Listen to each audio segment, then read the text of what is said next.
Assalamualaikum warahmatullahi wabarakatuh. Alhamdulillah wahdah wassalatu wassalamu ala man la nabiyya ba'dah. Nabiyyina Muhammadin wa ala alihi wa sahbihi wa man walah. Amma ba'du. Para pelajar, hadirin hadirat, para penonton dan pendengar, pagi ini kita menyambung lagi pembacaan kita dalam menelusuri ayat-ayat yang Allah Subhanahu wa taala mulakan seruannya dengan ya ayyuhallazina amanu, wahai orang yang beriman. Dan kali ini kita patah balik ke belakang dalam modul kita itu, kita balik kepada modul yang ke-22. Dan kita akan ambil daripada bermula pada modul 22 ini beberapa ayat yang ada kaitan dengan jihad. Ya. Ayat yang berkaitan dengan jihad. Walaupun kita dah pernah ambil satu dulu, tapi ayat itu kita ambil dari sisi wala' wal bara'. Tapi kali ini kita akan melihat sejumlah ayat yang datang dalam modul kita ini yang bermula dengan firman Allah Ta'ala ya ayyuhallazina amanu, yang berkaitan dengan jihad. Iaitulah dalam modul 22 ini Allah Subhanahu wa Ta'ala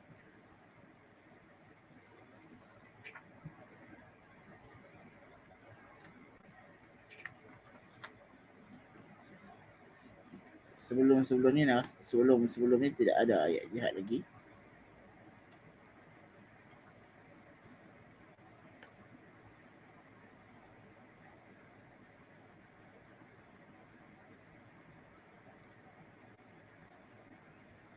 Baik. Dalam surah An-Nisa ayat 71. Surah An-Nisa ayat 71. Nah. Kata Allah Azza fi'ulahu, يا أيها الذين آمنوا خذوا حذركم فانفروا ثبات أو انفروا جميعا. Jadi pendek saja ayat yang dalam modul ni lah, yang mula dengan ya ayyuhallazina amanu, tapi cerita dia bersambung lagi pada ayat lepas tu. يا أيها الذين آمنوا خذوا حذركم فانفروا ثبات أو انفروا جميعا.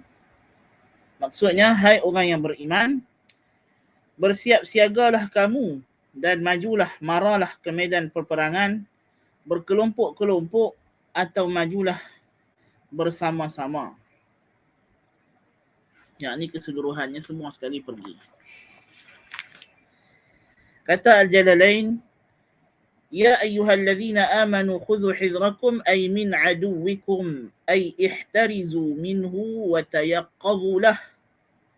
Yani perintah daripada Allah Subhanahu wa taala. Allah kata, wahai orang yang beriman, ambillah segala langkah pencegahan, ambillah segala persiapsiagaan untuk berhadapan dengan musuh kamu.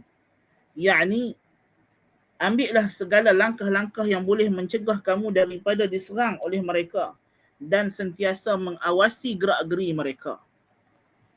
Fanfiru ay inhadu ila qitalih, yakni bergegaslah kamu, bangkitlah kamu untuk memerangi mereka. Thubatin ay mutafarriqina sariyatan ba'da ukhra, sama ada secara berperingkat-peringkat, satu kelompok pergi kemudian balik, satu kelompok yang lain pergi, atau awin firu jami'a ay mujtami'in, atau pergilah keseluruhan kamu dalam satu gerombolan yang besar. Ya.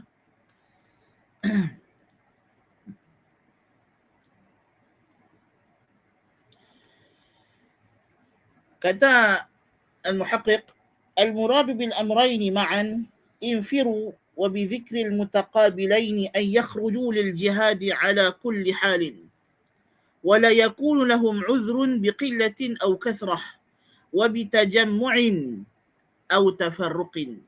Dia kata yang dikehendaki dengan perintah di sini ialah infiru, yani infiru thubatin atau infiru jami'a. Yang dikehendak di sini ialah perintah di sini ialah hendaklah kamu pergi memerangi mereka, berjihad memerangi mereka.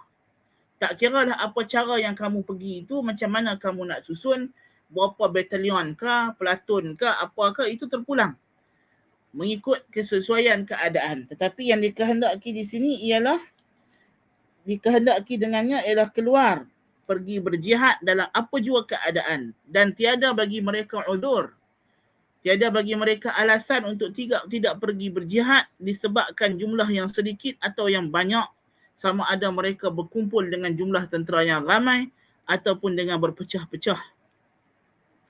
Ya. Kemudian Allah Ta'ala kata,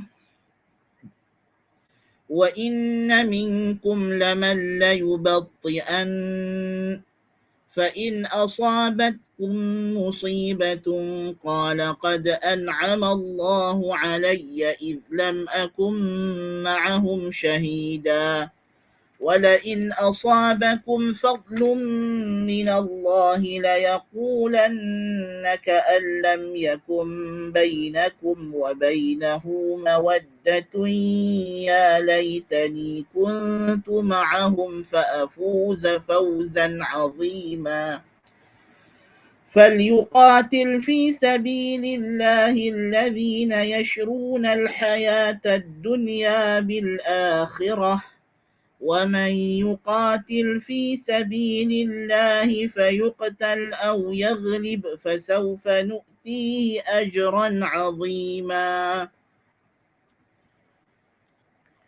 Allah Ta'ala kemudiannya menceritakan perangai orang munafikin.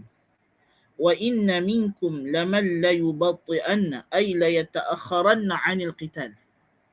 Dan sesungguhnya dalam kalangan kamu ini ada yang berlewat-lewat untuk pergi perang. Ka'Abdullah bin Ubay al-munafiq wa ashabihi wa ja'alahu minhum min haythu al-zahir wal lam fil fi'li lil qasam. Yani Allah Ta'ala bersumpah dalam ayat ini bahawa ada di kalangan mereka ini golongan munafik yang malas, yang enggan keluar berjihad. Dan golongan munafik ini seperti Abdullah bin Ubay dan para sahabatnya, yani geng Abdullah bin Ubay golongan munafik. Fa in asabatkum musibah ka qatlin wa hazimah, dan mereka ni perangai mereka bila orang Islam ditimpa kekalahan ataupun tidak ada kemenangan yang besar atau ada ramai yang terbunuh, mereka kata qala qad an'ama Allahu alayya idh lam akum ma'ahum syahida. Dia berkata, oh legalah Tuhan dah bagi nikmat supaya aku tidak hadir ke peperangan tersebut, jadi aku selamat. Walain asabakum fadlun min Allah, dan jikalau pula kamu mendapat kemenangan kurnia daripada Allah, ka fathin wa ghanimah, seperti kemenangan dan ghanimah, la yaqulanna, mereka pula akan cakap dengan penuh penyesalan, ka'an lam yakun, seolah-olah ia tidak pernah ada bainakum wa bainahu mawaddah, seolah-olah mereka ni tidak pernah ada hubungan baik dengan kamu. Ini seolah mereka bukan daripada kamu. Seolah-olah macam mereka tak disuruh atau tak diajak. Padahal kita dah ajak. Padahal mereka memang disuruh. Jadi seolah macam kita kata, bila dah menang, bila dah balik kertas rampasan perang yang banyak, dia kata pula, oh tu dia lah mereka tak ajak kita dapat kertas banyak. Padahal siapa yang tak ajak? Padahal mereka telah diwajibkan daripada awal. Mereka yang bagi alasan untuk mengelak daripada diwajibkan berperang.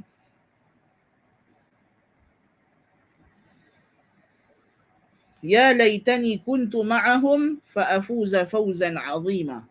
Dia bercita-cita pula, kalaulah aku bersama mereka, aku juga akan dapat kemenangan yang besar ini. Aku berdapat harta yang banyak, ya. Dia jadi double standard macam itu kan. Sebab apa? Dia melihat kepada habuan dunia. Orang munafik, ciri-ciri utama mereka adalah mereka melakukan amal agama, amal ibadah, amal akhirat dengan mengharap ganjaran dunia semata-mata. Ini adalah ciri-ciri munafik yang paling ketara.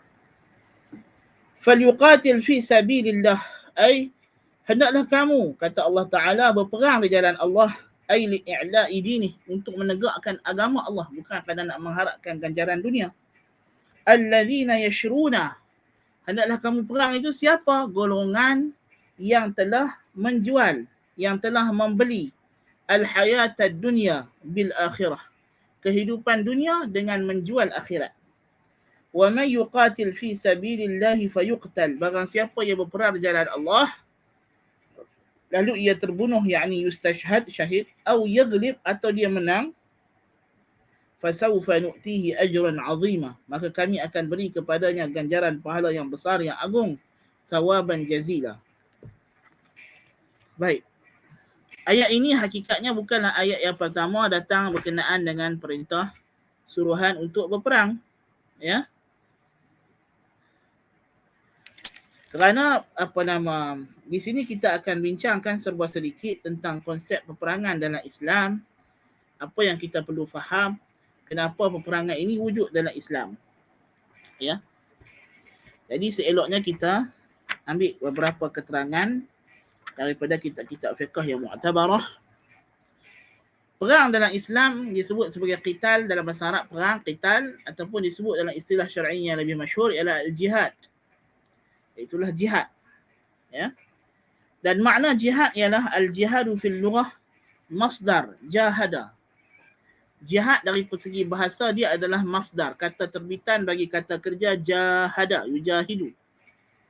Dengan makna ay badzala juhdan fi sabilil wusuli ila ghayatin ma. Iaitulah seseorang itu mencurahkan segala tenaga upayanya untuk mendapatkan matlamat tertentu.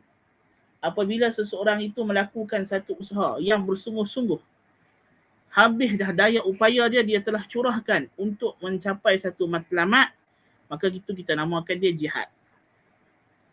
Wal jihadu fi istilahi syari'atil islamiyah, dan jihad dari segi istilah syariat Islamiyah, sekarang anda baca daripada kitab Al-Fiqhul Manhaji dalam mazhab Syafi'i.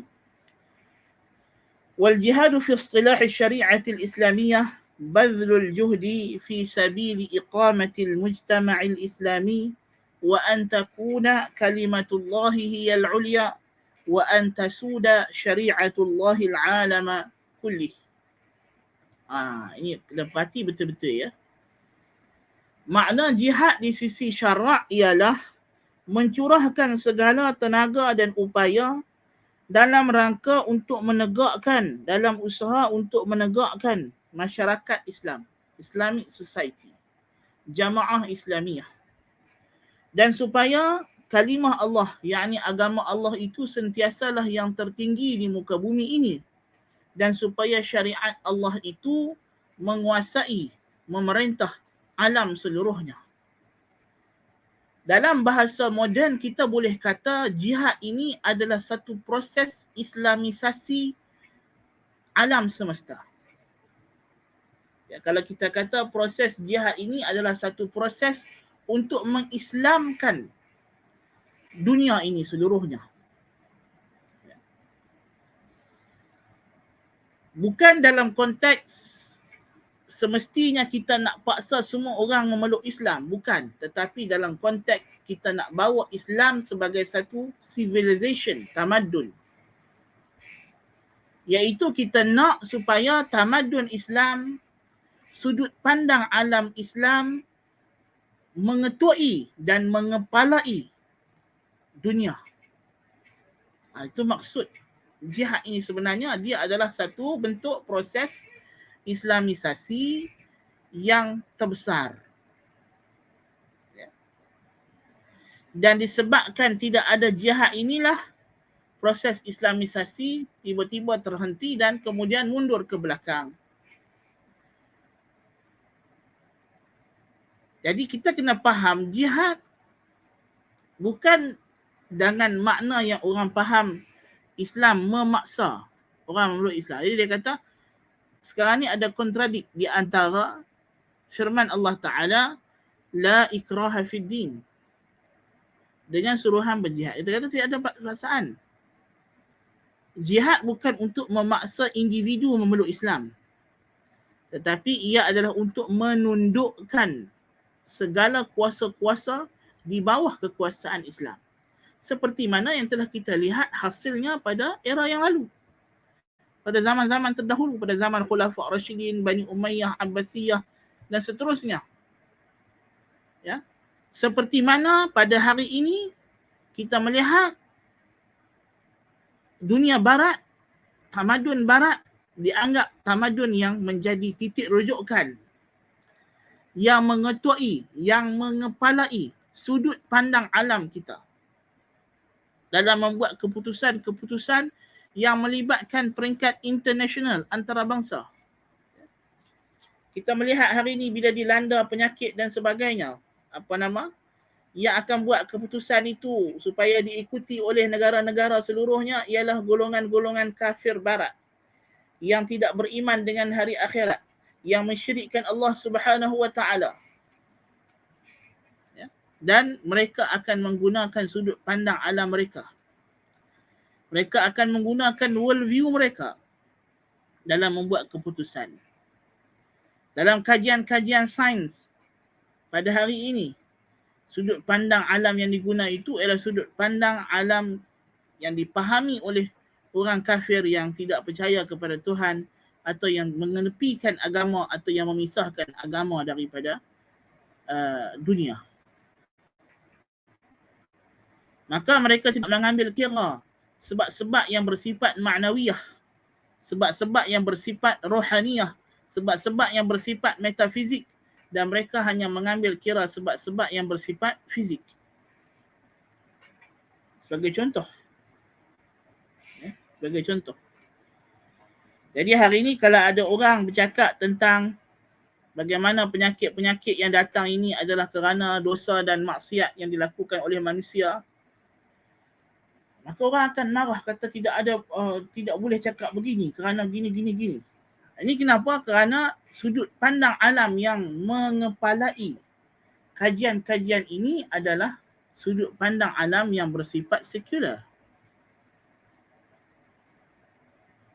Maka dia tidak dan bersifat material, bersifat naturalism. Jadi yang kita maksudkan dengan jihad ini ialah kita nak supaya Islamic civilization itulah yang menguasai, yang mengepalai dunia seperti mana dahulu.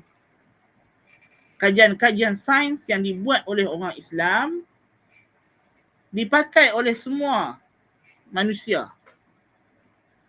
Dan kita dapati saintis-saintis, pakar-pakar perubatan dan sebagainya yang wujud dalam negara Islam satu ketika dahulu bukan terhad kepada orang Islam. Ada di kalangan mereka itu orang Yahudi, ada Nasrani. Ya. Tetapi mereka ini semua mengkaji, membuat hasil kajian mereka, membina metodologi kajian mereka berlandaskan sudut pandang Islam yang mengiktiraf kewujudan perkara ghaib, yang mengiktiraf kewujudan Tuhan sebagai pentadbir alam. Maka sebab-sebab yang bersifat ghaibiyat tidak diketepikan dan diambil kira. Sebagai contoh, ini sekelumit contoh. Ya. Jadi di sini kita kena faham tujuan dan matlamat jihad bukan untuk paksa orang masuk Islam. Tetapi adalah seperti mana kata ta'rif di sini, wa an takuna kalimatullahi hiyal ulya wa an tasuda syari'atul islamiyah al-alama kullah. Supaya syariat Islam itu yang menguasai, yang mengepalai alam ini. Seperti mana ianya pernah berlaku dahulu. Dan itu semua adalah hasil daripada jihad yang dilakukan oleh Rasulullah SAW, para sahabah radhiyallahu anhum, tabi'in dan tabi'in. Tamadun Islam yang pernah kita nikmati dahulu, yang menguasai alam dahulu, itu semua adalah hasil, mahsul daripada jihad. Sebab itu Nabi SAW mengatakan, "Idza tabaya'tum bil 'inah wa raditum biz zar' wa akhadhtum bi adhnabil baqar wa taraktumul jihad, sallallahu 'alaikum dhullan la yarfa'uhu minkum hatta tarji'u ila dinikum," atau kama qala Nabi sallallahu alaihi wasallam, hadithun sahihun rawahu Abu Dawud. Dalam hadis riwayat Abi Daud, Nabi SAW kata, apabila kamu mula berjual beli dengan inah, yakni mengambil riba secara hilah, dan kamu redha dengan kehidupan bercucuk tanam dan memegang ekor lembu, yakni kamu memilih cara hidup untuk bersenang-senang di dunia dengan membangun ekonomi tanpa melihat kepada akhirat, dan kamu tinggalkan jihad, wa taraktumul jihad, maka ketika itu Allah akan timpakan kehinaan kepada kamu yang dia tidak akan angkat selama-lamanya daripada kamu, sehinggalah kamu kembali kepada agama kamu, hatta tarji'u ila dinikum. Jadi dia kata, min at-ta'rif alladhi dhakarnahu lil jihad yattadhihu anna al-jihad anwa'un minha. Jihad ni ada macam-macam jenis. Di antara jenis-jenisnya ialah al-jihadu bit-ta'lim, jihad dengan cara mengajak. Ini yang kita dah buat ni, jihad juga. Untuk mengajak ni. Dan ini adalah permulaan jihad. Jihad bermula dengan ta'lim wa ta'allum, proses pembelajaran dan pengajaran, pengajaran dan pembelajaran. Proses tarbiyah dan pendidikan. Jadi ini. ونشر الوعي الإسلامي ورد الشبه الفكرية التي تعترض سبيل الإيمان به وتفهم حقائقه. Menolak segala syubhat-syubhat yang datang, menyeru orang kepada Islam, memahamkan orang tentang hakikat ajaran Islam yang sebenar, yang murni, yang indah, yang sesuai dengan fitrah, yang logik dengan akal, yang memenuhi kehendak emosi dan jiwa. Ya. Yang kedua, al-jihadu bi badlil mal li ta'mini ma yahtaju ilaihi al-muslimuna fi iqamati mujtama'ihim al-islami al-manshud. Jihad dengan mencurahkan harta. Sebab itulah zakat menjadi rukun Islam. Ya. Zakat menjadi rukun Islam. Dan sebab itu orang yang enggan bayar zakat, kalau dalam bentuk kumpulan enggan bayar zakat, dia perangi.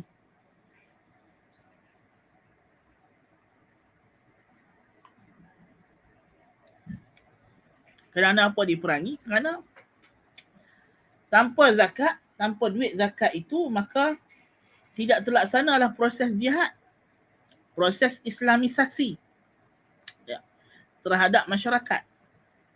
Jadi dia kata, jihad dengan mencurahkan harta untuk menjamin apa yang diperlukan oleh orang Islam untuk dalam rangka menegakkan masyarakat Islam yang dikehendaki. Yang ketiga, al-qitalud difa'i, peperangan, mempertahankan diri, defensive war. Wa huwa alladhi yatasadda bihi al-muslimuna liman yuridu an yanala min sya'ni al-muslimina fi dinihim. Iaitulah orang Islam berhadapan dengan sesiapa yang hendak cuba menyentuh agama umat Islam. Ini bila kita diserang, di-attack, sama ada dengan senjata atau dengan bahaya dengan menyebaran syubhat dan sebagainya, maka perlu ada respon, menyerang kembali. Yang keempat, al-qitalul hujumi. Yang ni yang kita akan kena terangkan lebih sikit. Ya. Yang ni yang banyak syubhat datang, al-qital al-hujumi. Iaitulah وهو الذي يبدأه المسلمون عندما يتجهون بالدعوة الإسلامية إلى الأمم الأخرى في بلادها فيصدهم حكامها عن أن يبلغوا بكلمة الحق سمع الناس. Iaitulah peperangan yang dimulakan oleh orang Islam. Orang Islam yang start the war. Orang Islam yang mulakan peperangan itu, iaitu ketika mana mereka pergi ke pelosok dunia menyampaikan Islam, lalu pemerintah orang kafir, kuasa-kuasa kafir ini akan cuba untuk menghalang daripada para pendakwah ini masuk ke negeri mereka, tidak membenarkan. Maka ketika itu kita bagi 3 pilihan. Sama ada mereka masuk Islam, atau mereka membayar jizyah, yakni mereka tunduk kepada negara Islam, dan mengiktiraf khalifah kaum muslimin sebagai tuan mereka, atau yang ketiganya ialah mereka diperangi. sehingga mereka itu ditakluki, ditawan, sama ada menjadi hamba sahaya atau dibebaskan dan kemudian hidup sebagai rakyat Islam di bawah naungan negara Islam. Ya. Yang kelima, halatun nafiril am, keadaan nafir am, seruan umum. وذلك عندما يقتحم أعداء المسلمين ديارهم معتدين بذلك على دينهم وأرضهم وحرية اعتقادهم. Ini ketika mana musuh datang menyerang dan menceroboh ke dalam negeri umat Islam. Seperti mereka menceroboh Palestin pada hari ini. Yang ini kita akan ada nafir am. Yang ini umat Islam disuruh bergegah-gegah. Inilah ayat yang kita baca tadi. Infiru thubatin aw infiru jami'a. Bergegah-gegah untuk segera menghantar pasukan tentera pakat-pakat pergi memerangi orang kafir yang merampah tanah umat Islam.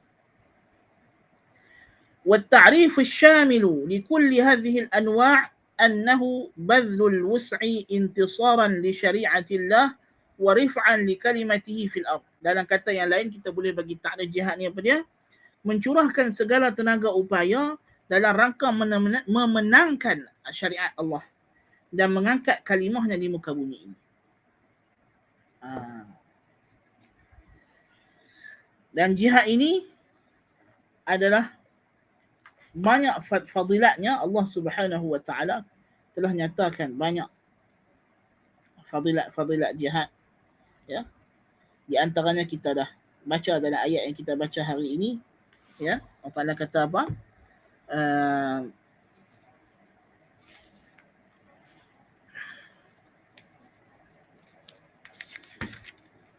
وَمَنْ يُقَاتِلْ فِي سَبِيلِ اللَّهِ فَيُقْتَلْ أَوْ يَغْلِبْ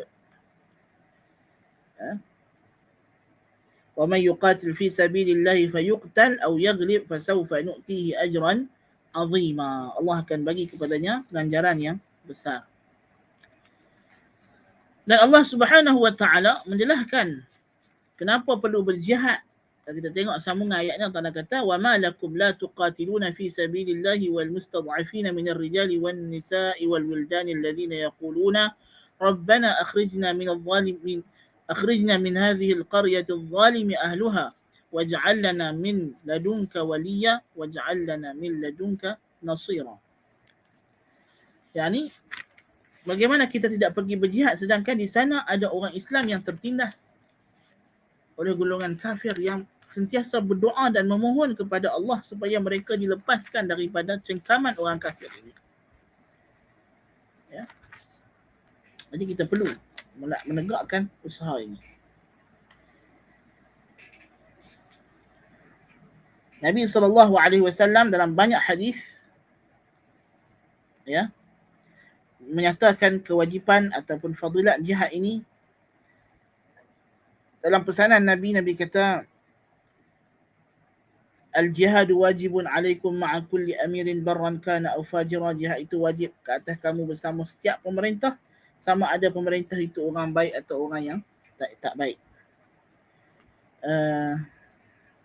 Dan Nabi kata jahidul musyrikina bi amwalikum wa anfusikum wa alsinatikum. Perangilah, jihadlah orang musyrikin itu dengan harta benda kamu, nyawa kamu dan juga lisan kamu. Dan Nabi berpesan kepada para sahabatnya, ya ayyuhan nas la tatamannaw liqa'al adu was'alullaha al-afiyah fa idza laqitumuhum fasbiru wa'lamu anna al-jannata tahta dhilalis suyuf.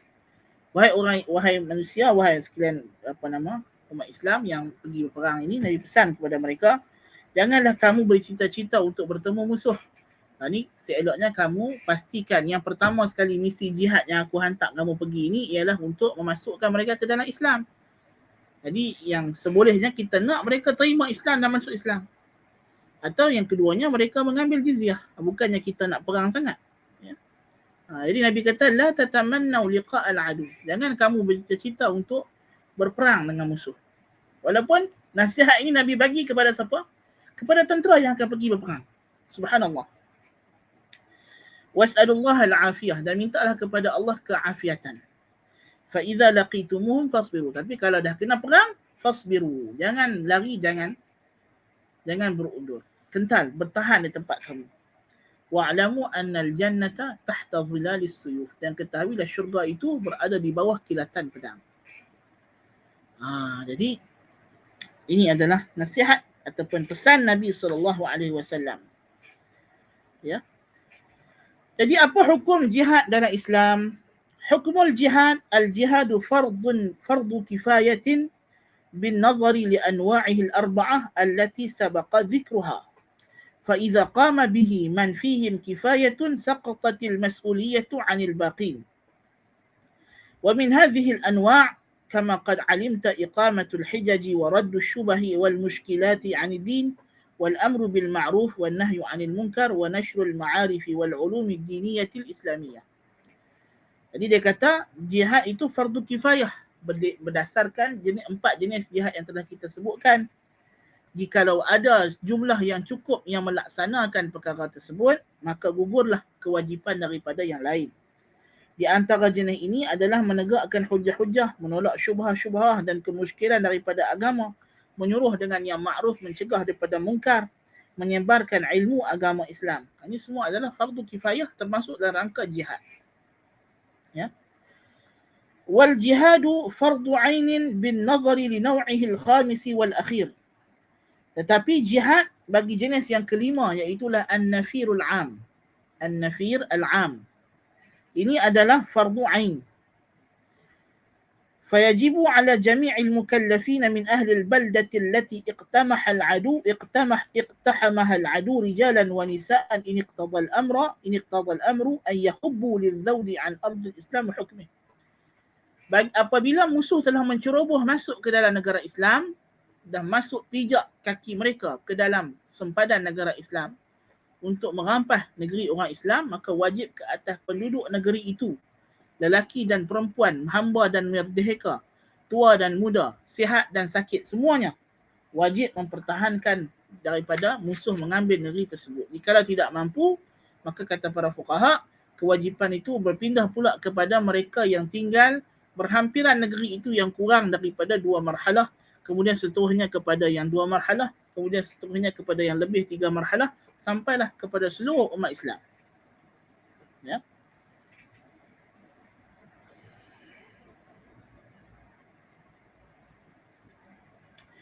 Jadi ada beza tak di antara jihad dengan perang?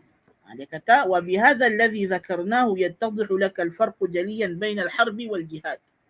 فالحرب حالة من حالة الجهاد أو نوع من أنواعه وليس كل جهاد حربا. الحرب جهاد وليس كل جهاد حرب. Perang itu jihad, satu jenis jihad. Tetapi bukan semua jihad itu perang. Bukan semua jihad itu perang. Ada bentuk jihad yang bukan peperangan, contohnya kelas kita pagi ni. Ini jihad tapi bukan peperangan dengan senjata.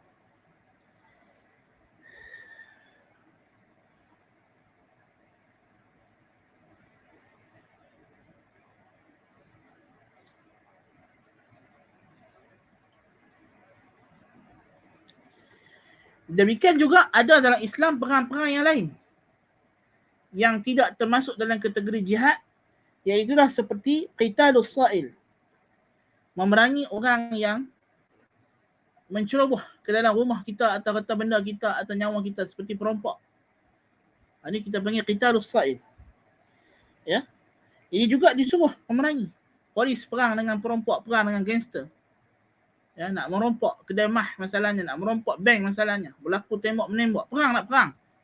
Tapi ini bukan perang jihad, tapi dia di antara perkara yang diwajibkan dalam rangka menjaga harta benda. Ya. Demikian juga qitalul bughah, memerangi orang yang memberontak kepada pemerintah. Ini adalah satu bentuk apabila ada kelompok yang enggan mentaati pemerintah dalam satu-satu perkara. Mereka ini perlu disekat walaupun terpaksa melakukan peperangan jika mereka ada senjata dan sebagainya.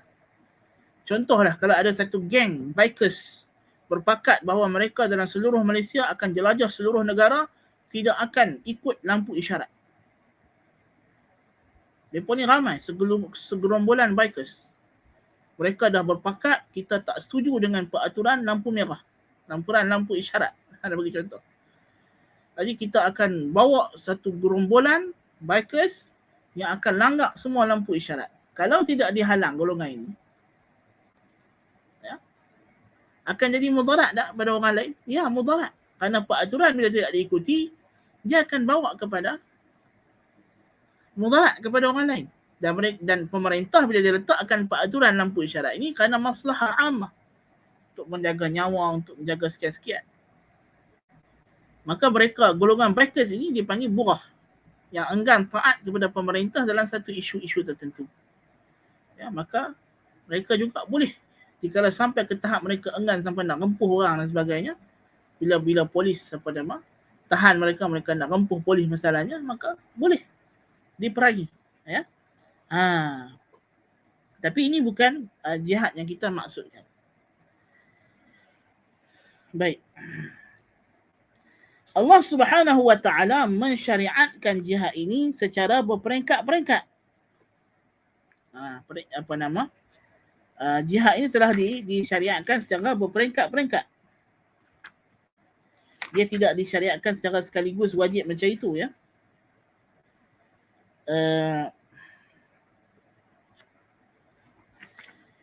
Nabi SAW 13 tahun di Mekah menyeru kepada agama Allah Subhanahu wa taala dan dilarang daripada melakukan sebarang tindakan yang berbentuk provokasi dan ganas.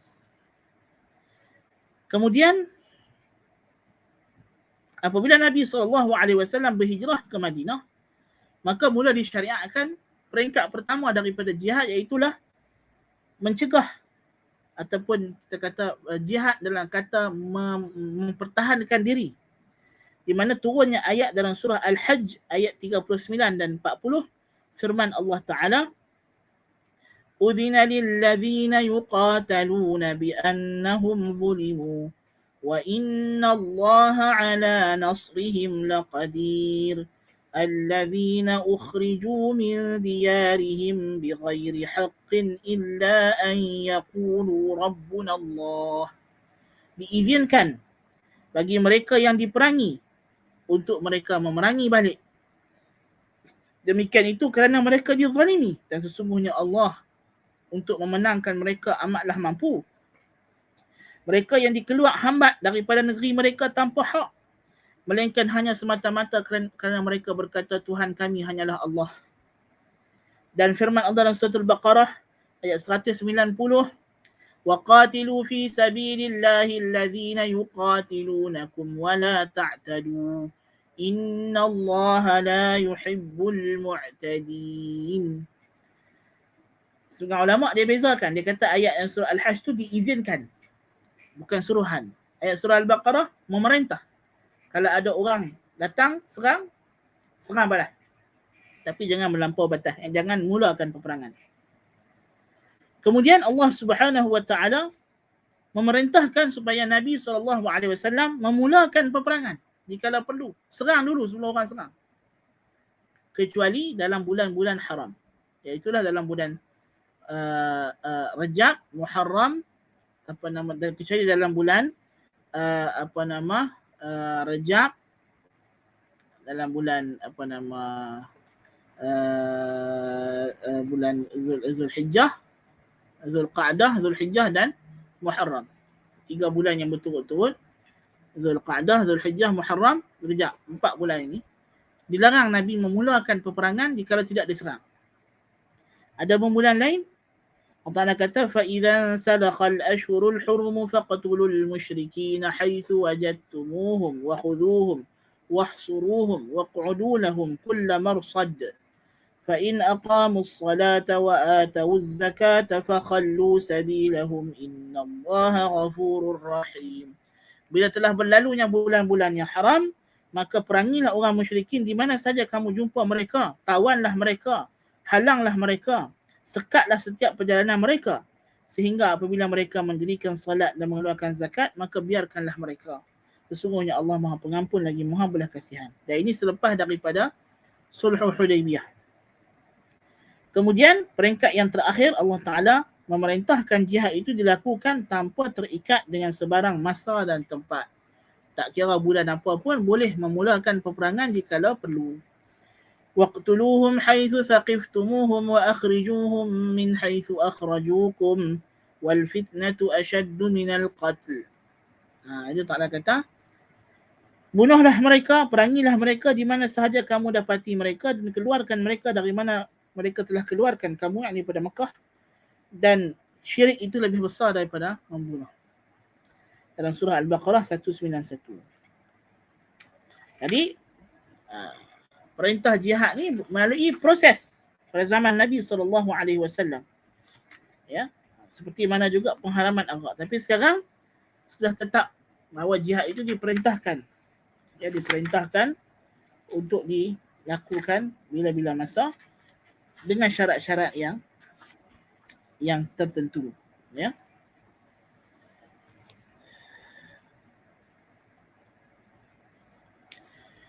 Dan jihad ini di antara perintah yang kita kena faham, maukulun ilal imam. Diserahkan kepada pemerintah tertinggi, al-imamatul uzma. Atau sesiapa jua yang duduk di tempat imamatul uzma. Dalam konteks Malaysia ini ialah Yang di-Pertuan Agong lah selaku pemerintah tertinggi Angkatan Tentera Malaysia. Ya, maknanya tidak ada jihad melainkan dengan arahan dan ijtihad daripada pihak tertinggi negara Islam. Kerana dia adalah kewajipan negara. Bukan kewajipan individu. Jadi sebab dalam Islam ni kita ada hukum yang Allah Ta'ala fardukan atau perintahkan kepada individu. Yang ini dipanggil fardu ain atau sunnah ainiyah. Ikutlah kalau fardu, kalau sunnah. Contoh, solat fardu 5 waktu. Yang ini kewajipan atas setiap individu Muslim. Ya, lelaki, perempuan, tua, muda, ya, yang cukup syarat-syaratnya. Itu pun kena cukup syarat-syarat juga, syarat-syarat wajib. Ada yang disunatkan ke atas setiap individu seperti solat tarawih, seperti solat duha, solat rawatib. Ada yang difardukan secara kolektif ke atas jamaah kaum muslimin. Seperti jihad. Ya. Seperti pengurusan jenazah. Bila ada orang mati dalam satu kawasan, dalam satu kampung, kewajipan mengurus jenazah adalah ke atas penduduk kampung secara kolektif. Bukan ke atas setiap individu penduduk kampung. Kena faham tu? Ya. Sebab itu bila ada mana-mana penduduk kampung yang pergi menguruskan jenazah tersebut, maka gugurlah kewajipan. Ya, gugurlah kewajipan.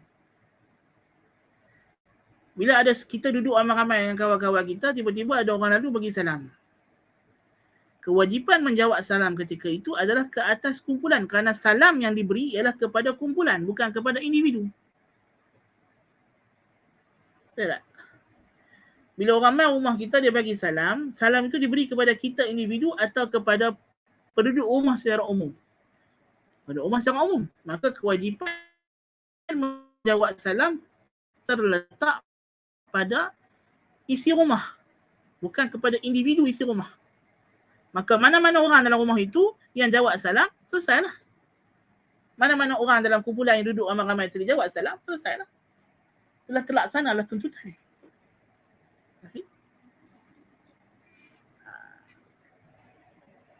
Dan ada kewajipan-kewajipan yang Allah Ta'ala syariatkan kepada pihak-pihak tertentu. Seperti kewajipan memberi nafkah hanya diwajib kepada pihak suami. Kan? Nafkah isteri, nafkah anak diwajib kepada pihak suami. Tidak wajib kepada orang lain. Jiran sebelah, walaupun dia Muslim, berakal, tidak wajib atas dia untuk bagi nafkah anak jiran dia. Ya. Yang wajib beri nafkah anak ialah bapa budak tu.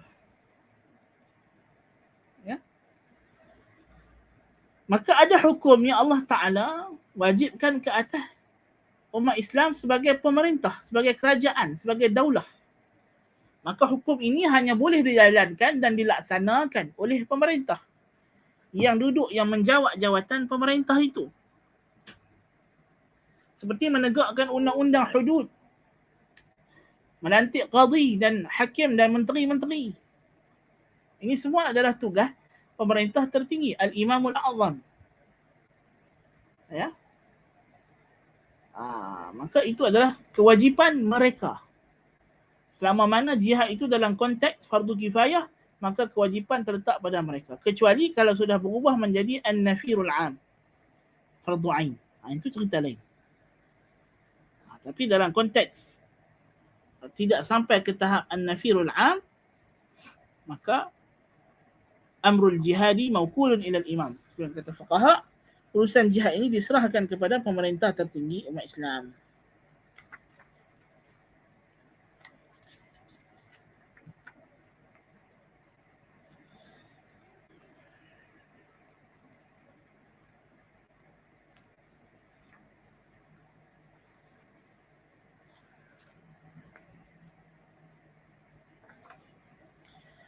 Dan syarat-syarat jihad, dia ada dua syarat, dua sisi syarat. Yang pertama, syarat yang berkaitan dengan umat Islam sebagai mujahid. Yang kedua, syarat orang kafir sebagai al-mujahad. Dia ada mujahid dan mujahad. Ya. Orang yang berperang, orang yang berjihad, dan orang yang dijihadi, orang yang diserang, diperangi. Jadi jihad itu ketika mana ia fardu kifayah, wajib ke atas orang yang pertama, yang syarat pertama Islam. Tidak wajib ke atas orang kafir. Maka tak boleh tentera Islam, negara Islam menubuhkan pasukan tentera, tenteranya daripada orang kafir, tak boleh. Mesti tenteranya terdiri daripada umat Islam, daripada orang Islam. Barulah mereka itu akan melepaskan fardu kifayah daripada umat Islam. Yang kedua, at-taklif. At-taklif. Yani mestilah mukallaf. Tak bolehlah buat tentera kanak-kanak yang belum balik. Atau tentera terdiri daripada orang gila, tak boleh. Ya. Mestilah daripada orang yang berakal, yang sudah cukup umur. Yang ketiga, az-zukurah. Lelaki. Tak boleh perempuan. Kerana perempuan tidak difardukan ke atas mereka jihad. Kecuali dalam keadaan an-nafirul am. Yang keempat, al-istita'ah. Mampu. Dan mampu di sini meliputi al-istita'ah al-jismiyah, kemampuan tubuh badan, sihat, bertenaga, tidak cacat. Wal-istita'ah al-maliyah, iaitulah kemampuan harta. Idza lam yakun lada ad-dawlati ma tughni bihi al-mujahidin min rukubin wa 'itadin wa nafaqah wa nahwi dhalik, fala yajibu al-jihad 'ala man laysa mustati'an 'ala nahwi ma dhakarna. Kal-a'ma wal-a'raj wa faqid nafaqah. Kalau kerajaan tidak mampu menanggung pasukan tentera, maka kerajaan hanya boleh merekrut atau mewajibkan kepada orang yang berharta untuk menjadi tentera, dan mereka menggunakan harta mereka untuk infak fi sabilillah. Yang kelima, redha al-walidain, redha ibu dan ayah. Ini seorang anak kalau masuk tentera mesti dapat izin mak ayah. Ya. Kalau dia ada mak ayah yang orang tua yang perlu dijaga dan mereka tak redha, tak izinkan dia untuk masuk ke dalam tentera jadi askar, tak boleh. La yajuz, haram. Ya.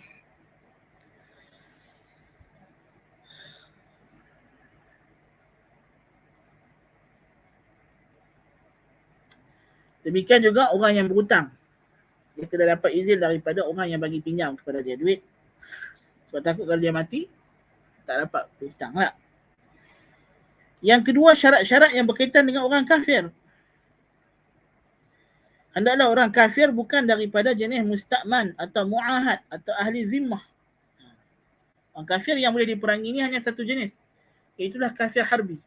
Iaitu orang kafir yang tidak ada sebarang perjanjian dengan kita. Sama ada perjanjian itu dia menjadi ahli zimmah atau itulah warga negara Islam, ataupun dia kafir mu'ahad yang ada perjanjian damai.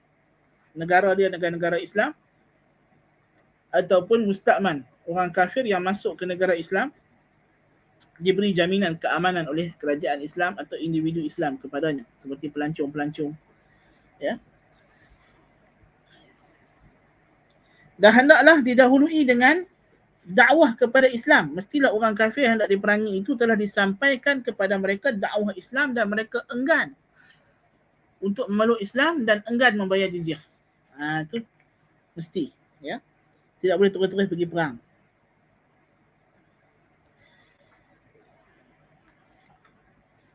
Jadi sebab itu dia kata marhalah jihad ini ada tiga peringkat. Yang pertama ialah dakwah. Kena menyeru, kena hantar pendakwah dulu, kena sampaikan seruan Islam. Tak kira lah dengan apa cara macam zaman kita sekarang ni dengan pelbagai medium penyampaian. Ya. Itu mestilah mereka ni orang kafir yang telah kenal Islam, yang telah sampai kepada mereka dakwah Islam. Yang kedua, jizyah. Kalau mereka enggan memeluk Islam, mereka disuruh membayar jizyah.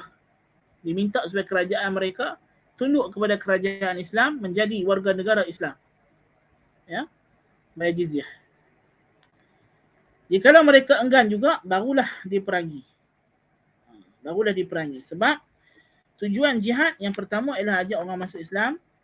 Kalau orang tak masuk Islam, kita nak supaya mereka tunduk kepada kerajaan Islam, tunduk kepada daulah Islamiah, supaya Islamic civilization, tamadun Islam itulah yang menguasai dunia. Kalau mereka enggan, barulah kita melaksanakan proses jihad ini. Yang diwajibkan ke atas pemerintah Islam, ke atas negara-negara Islam, kerajaan-kerajaannya. Kalau mereka tak buat, mereka berdosa. Kalau mereka sengaja tinggal, mereka lah yang menanggung kesalahan tersebut. Tapi pada zaman kita ini, kita kena hati-hati. Ya, kerana negara-negara Islam ini banyak sudah ada janji muahadah dengan negara-negara kafir, ya, untuk tidak berperang dan sebagainya. Ya, maka kita tidak boleh segera menghukum sebuah negara itu sebagai negara kafir harbi, melainkan ada dia punya syarat-syarat. Ya, kerana kebanyakan negara-negara kafir macam kita dengan negara-negara jiran kita, Malaysia, Thailand, Singapura, ini semua kita ada muahadah, kita ada perjanjian damai.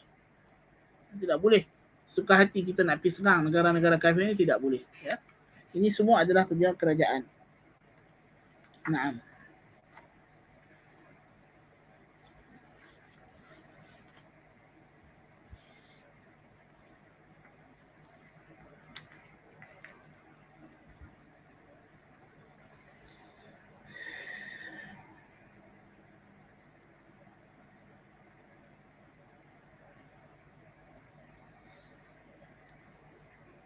Tengok di sini Syekh kata, pengarang kitab ni kata, wa'lam anna ahkam as-siyasah asy-syar'iyyah al-muta'alliqah bi abwab al-jihad ashbahu ma yakunu bima yusamma bi ahkam at-tawari' fakama yajuzu li ra'is ad-dawlah an yu'alliqa al-qanun wa yu'alliq halat at-tawari' wa yuqarrir ma yasha' tahta hadha al-'unwan فكذلك يجوز للإمام المسلمين أن يمارس صلاحيات معينة وضعها الشارع تحت يده يستفيد منها عند الضرورة واللزوم كحكم الرق وقتل الأسرى وقطع أشجار الكفار وتحريق بيوتهم ونحو هذا مما يرى فيه مصلحة للمسلمين. Dia kata ketahuilah olehmu bahawasanya hukum hakam siasah syariah yang berkaitan dengan jihad seumpama dengan apa yang orang faham hari ini sebagai undang-undang darurat. Seperti mana ketua negara boleh menggantung undang-undang. Bila kita darurat macam Mageran Agung boleh gantung undang-undang. Betul tak? Tak pakai parlimen, tak pakai undang-undang, tak pakai perlembagaan. Ya. Dan dia sendiri yang menentukan apakah undang-undang yang boleh dipakai. Maka demikianlah boleh bagi pemerintah kaum muslimin untuk melaksanakan salahiyat, keleluasaan tertentu yang diberi oleh syarak kepadanya. Bukan siapa bagi, syarak bagi, Allah Ta'ala bagi. Untuk mendapat faedah daripadanya ketika darurat dan perlu. Seperti hukum perhambaan, membunuh tak tebusan, memotong pokok-pokok orang kafir, membakar rumah-rumah mereka dan seumpamanya yang ada padanya maslahah umat Islam. So balik kepada ijtihad pemerintah tertinggi dalam nak buat benda ni ataupun tak buat. Ya. Kita tengok pasal apa Nabi ada tawanan perang yang Nabi hukum bunuh, ada Nabi tak hukum bunuh. Ada yang Nabi lepas percuma, ada Nabi ambil bayaran. Itu semua bergantung kepada maslahah. Bergantung kepada ijtihad waliul amri, pemerintah. Jadi demikianlah, sama ada kita nak marah atau tidak marah, sama ada kita nak pergi perang atau tidak pergi perang, sama ada kita nak pergi tolong atau tak pergi tolong, ini semua perlu dilakukan takdir maslahah dan mafsadahnya oleh ulil amri minkum. Ya, ulil amri minkum. Nanti kita akan baca ayatnya, kewajipan untuk menyerahkan urusan seperti ini kepada pemerintah umat Islam. Sama ada pemerintah itu adalah umara maupun ulama. Ya. Bukan saja umara tapi ulama juga perlu dirujuk dalam perkara ini. Naam. Jadi ini adalah penjelasan ringkas berkenaan dengan hukum akan jihad supaya tidak keliru. Tidak keliru lagi. Jangan ada lagi unsur-unsur menganggap jihad ni sebagai ekstremis, kerana golongan ekstremis yang berjihad, yang menyalahguna nama jihad, seperti Al-Qaeda, ISIS, mereka ni salah guna nama jihad.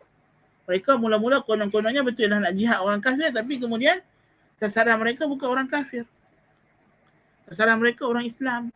Kerana mereka ada agenda lain sebenarnya. Mereka ni mungkin adalah tari barut orang kafir. Sengaja untuk menunjukkan bahawa Islam ni konon-kononnya agama yang ganas. Kita tidak dapat menafikan perkara ini. Bahawa ini semua adalah rencana jahat orang kafir. Entah-entah golongan yang jadi mujahidin, Al-Qaeda, ISIS semua tu bukan orang Islam pun, mungkin orang kafir semata-mata yang sengaja nak memburuk-burukkan umat Islam di mata masyarakat. Ya, sedangkan Islam tidak ada kaitan dengan mereka. Demikian juga dalam rangka kita nak menolak ekstremisme, jangan sampai kita terjebak dalam golongan Murji'ah, golongan liberal yang menolak terus perkara ini. Dan memang tujuan orang kafir mewujudkan golongan-golongan yang mereka namakan pengganas itu adalah supaya mereka nak wujudkan golongan-golongan lembek ini. Golongan umat Islam yang munafik, yang tidak lagi percaya kepada hukum hakam Islam, yang cuba nak tamyi'kan, yang cuba nak meleburkan agama Islam ini mengikut acuan orang kafir. Na'udzubillah min zalik. Jadi ini adalah perkara yang kita kena hati-hati. Setiap perkara yang terbaik itu ialah yang pertengahan. Jangan kita cepat melatah dan kita nak, tidak ada mesti kita nak kena A atau B. Tidak. Mungkin benda tu adalah A plus, A minus, atau B plus, B minus, atau C atau D. Banyak lagi pilihan option yang kita kena cari yang mana satu yang benar dan tepat dengan kehendak Allah, taradha Allah Subhanahu wa taala. Qultu lakum ma sami'tum, subhanakallahumma wa bihamdika asyhadu an la ilaha illa anta astaghfiruka wa atubu ilaik. Wa sallallahu ala Muhammadin nabiyil ummi wa ala alihi wa sahbihi ajma'in. Wassalamu alaikum warahmatullahi wabarakatuh.